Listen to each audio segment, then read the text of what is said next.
손흥민은 한 경기 4골을 기록하면서 본인 커리어 최초로 파워랭킹 1위에 오르는 기염을 토했습니다. 지난 시즌에 5경기 연속골에 힘입어 파워랭킹 2위까지는 올라가 본 적은 있지만 최고 선수들이 모인 프리미어리그에서 파워랭킹 1위를 한 건 처음입니다. 물론 아시아에서도 최초입니다. 손흥민은 2015 시즌 토트넘 입단 이후 2016 시즌에 개막전에 출전하지 못했고 많은 리그 경기에서 조커로 대부분 활용되었습니다. 그럼에도 불구하고 리그 14골을 넣은 건 정말 대단했죠. 2017-2018 시즌엔 개막전 출전은 불발되고 3라운드에서야 선발 출전했었고 2018-2019 시즌엔 개막전 첫 경기만 뛰고 아시안게임 출전으로 한 달 가까이 리그 경기를 뛸 수 없었습니다. 2019-2020 시즌엔 퇴장 징계로 개막 2경기를 출전할 수 없었습니다. 그 후에도 퇴장, 부상 때문에 출전 경기 수가 줄어들 수밖에 없었죠. 하지만 이번 시즌엔 다릅니다. 개막 후 2경기 연속 풀타임을 출전을 했고 바로 4골이나 넣어버렸으니까요.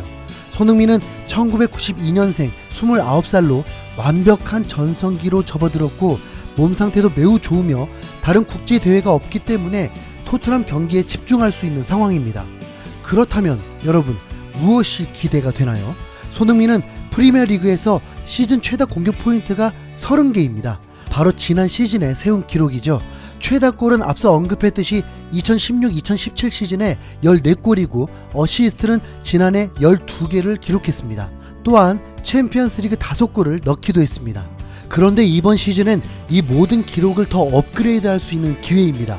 현재 득점 랭킹 공동 1위로 심지어 이번 시즌 득점왕 후보 3위에 베팅 업체가 올려놓기도 했습니다. 손흥민은 프리미어리그 탑3 안에 드는 윙어로 인정받고 있지만 스털링, 마네만큼의 많은 골을 넣지는 못했습니다. 스털링은 지난해 20골, 마네는 18골을 리그에서 득점을 올렸습니다. 손흥민은 그에 비해서 11골밖에 넣지 못했습니다. 4시즌 동안 2자릿수 득점에 성공은 했지만 마네, 스털링만큼의 임팩트를 남기진 못했습니다. 그 이유는 팀의 스쿼드 영향이 가장 클 것입니다. 토트넘은 리버풀이나 맨시티에 비해서 스트라이커 케인 의존도가 더욱 컸던 팀이었고 그를 밀어주는 경향이 있었습니다. 데브라이너 같은 키패스의 달인도 없었다 보니 개인의 능력으로 골을 넣어야만 했습니다. 하지만 지금 토트넘은 다릅니다. 케인과 손흥민은 BBC 선정 2015년 이후 최강 듀오라며 극찬받고 있고 서로 공존하면서 상대에게 위협을 줄 뿐만 아니라 전력 보강으로 인해서 상대 팀들의 집중 마크가 더 분산되어질 수 있어서 손흥민에게 찬스가 더 많이 나올 수 있는 상황입니다. 심지어 케인까지 손흥민에게 패스하고 있을 정도니까요. 또한 토트넘 내에서도 토트넘 팬들에게도 에이스로서 위용을 드러내면서 인정받고 있기 때문에 손흥민을 무시할 수 있는 선수는 아마 없을 것입니다. 요리수 이놈. 지금부터 손흥민이 최소한 자신의 득점 기록을 경신하며 득점왕까지도 노려볼 수 있는 이유를 한번 살펴보겠습니다. 토트넘은 이번 시즌 무리뉴에게 맞는 선수들로 바꿔놓았습니다.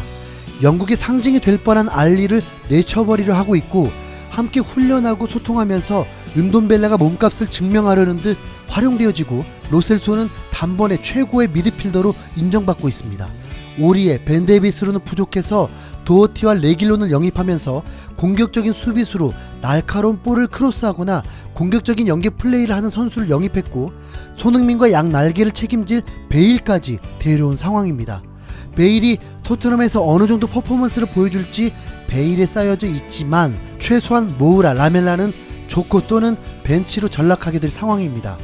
모우라가 2년 전까지만 해도 골이 많았는데 이상하게 무리뉴를 만난 후 칭찬은 받는데 골이 매우 적어졌습니다. 특히 무리뉴가 맡은 11월, 12월은 2골을 넣긴 했는데 그 이후 골이 없습니다. 여러분 모우라 골 기억나시는 분? 네. 이렇게 베스트 멤버가 바뀌어진 상황에서 손흥민은 지난해처럼 손흥민 골이 되는 윙백 역할을 할 일은 레길론 때문에 없을 것이며 이전 경기들에선 상대적으로 손흥민이 있던 레프트 쪽에 볼이 많이 갔던 만큼 상대팀 수비도 한쪽으로 기울이며 라이트 쪽에 기회가 많이 생겼지만 이제는 베일도 집중 마크해야 하는 상황이기 때문에 손흥민의 공간은 더욱 넓어질 수 있습니다. 그리고 무리뉴는 수비를 집중하며 역습만을 노리는 전술을 구사한다고 생각했지만 토트넘 다큐에서 보았듯이 하프타임 때 지고 있던 이기고 있던 압박을 가하라고 하고 더욱 공격적으로 경기하라고 주문하는 감독인 걸 알게 됐습니다. 한 골을 넣고 이기고 있다면 그 다음은 지키려는 감독이 아니라 많은 골을 넣기 위해 싸워주길 원하는 감독이었습니다. 거기다 무리뉴 감독은 손흥민을 전폭적으로 신뢰하며 매 경기에 출전시키길 원하고 있습니다. 특히 지난 시즌 2020년 손흥민이 부상을 당했을 때는 검사를 해보려 할 때 손흥민이 원치 않는다고 말리기도 하며 손흥민이 이상 있어도 경기에 꼭 뛸 거라고까지 했을 정도입니다. 그만큼 경기를 이기고 싶어하는 손흥민을 필요로 하는 감독입니다. 그리고 손흥민은 이상하게도 팀이 공격에 빠져 있거나 휴식이 적은 날 대단한 활약을 펼치기도 했습니다. 무리뉴에겐 손흥민이 부상이 있지 않는 이상 최대한 많은 경기에 출전시킬 것입니다. 당연히 골도 따라오는 거죠. 또한 토트넘은 이번 시즌 유로파 리그에 나가게 되었습니다. 4시즌 연속 챔피언스 리그 출전했던 팀인데 한순간에 유로파로 전락했습니다. 그것도 어쩌면 다행인 건지도 모르죠. 유로파 리그는 챔피언스 리그보다 한 단계 아래의 팀들을 상대하게 됩니다. 챔피언스 리그는 5대 리그의 4위까지 팀들과 다른 유럽 리그의 높은 순위에 있는 팀들이 챔피언스 리그에 진출하게 되고 조를 편성하게 됩니다. 하지만 유로파 리그는 그보다 아래 순위였던 팀들이 치르는 대회다 보니 챔피언스 리그보다는 한 단계 아래 팀들을 상대한다고 한 것입니다. 이 대회에 토트넘이 출전하게 되었다 보니 승리할 확률도 높고 우승까지도 노리고 있습니다. 참고로 토트넘은 유로파 리그 우승도 경험한 적 없고 손흥민도 유로파 리그에서 좋은 성적을 거둬본 적은 없습니다. 그런데 무리뉴는 메뉴에서 유로파 리그도 우승을 시켰던 감독입니다. 그것도 2년 만에. 비록 살인적인 스케줄을 소화해야 하지만 어쨌든 약체 팀들과 예선전까지 치르고 상대할 팀들도 충분히 이길 수 있는 팀들이기 때문에 그 골들 중 손흥민이 넣은 골들도 많게 될 것입니다. 유로파뿐만 아니라 카라바오컵, FA컵도 무리뉴는 매우 중요하게 생각하는 감독입니다. 이 또한 초반에 약체 팀들과 상대하면서도 최상의 전력으로 상대하려 하기 때문에 손흥민도 많은 출전이 예상됩니다. 지난해 포체티노 감독 때 이미 카라바오컵에서 4부 리그 팀에게 패배하는 굴욕을 맛보았고 무리뉴 감독은 한 경기 한 경기가 모두 중요하다는 듯 쉬어가는 것 없이 최상의 전력으로 상대하려고 합니다. 불가리아 원정 경기 이후 이틀 휴식 후 리그 경기가 있음에도 불구하고 무리뉴 감독은 베스트 라인업을 가동했을 정도입니다.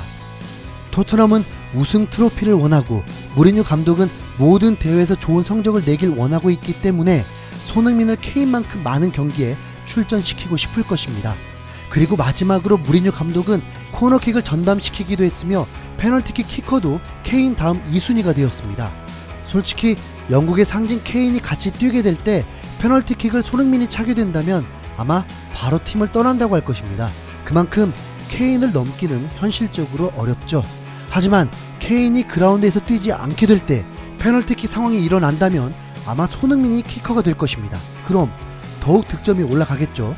프랑스 축구 소식지인 레지스타의 분석에 의하면 손흥민은 메시도 뛰어넘는 세계 최고의 골 결정력을 가지고 있었습니다. 양발을 자유자재로 사용하는 데다 기회가 왔을 때 슈팅 정확도가 높기 때문에 세계 1위가 될 수 있었죠. 이런 결정력 덕분에 손흥민은 베일이 토트넘에서 보낸 6시즌보다 압도적인 성적을 거두기도 했습니다. 이런 손흥민이 이번 시즌 정말 많은 공격 포인트를 올릴 수 있는 이유입니다. 토트넘은 딱 한 가지 과제가 있습니다. 무리뉴 감독은 지난 시즌에 강팀에게 좋은 성적을 거두었고 오히려 약체 팀들에게 고전하면서 승점을 많이 얻지 못했습니다. 강팀에게 강하고 약팀에게 강하다면 무조건 높은 순위를 기록할 수밖에 없겠죠. 무리뉴 감독은 약체 팀들이 라인을 내려왔을 때 뚫는 해법이 부족했습니다. 그래서 답답한 경기력을 보였고 오히려 일격을 당하기도 하면서 아쉬운 결과를 냈습니다. 하지만 지금은 다릅니다.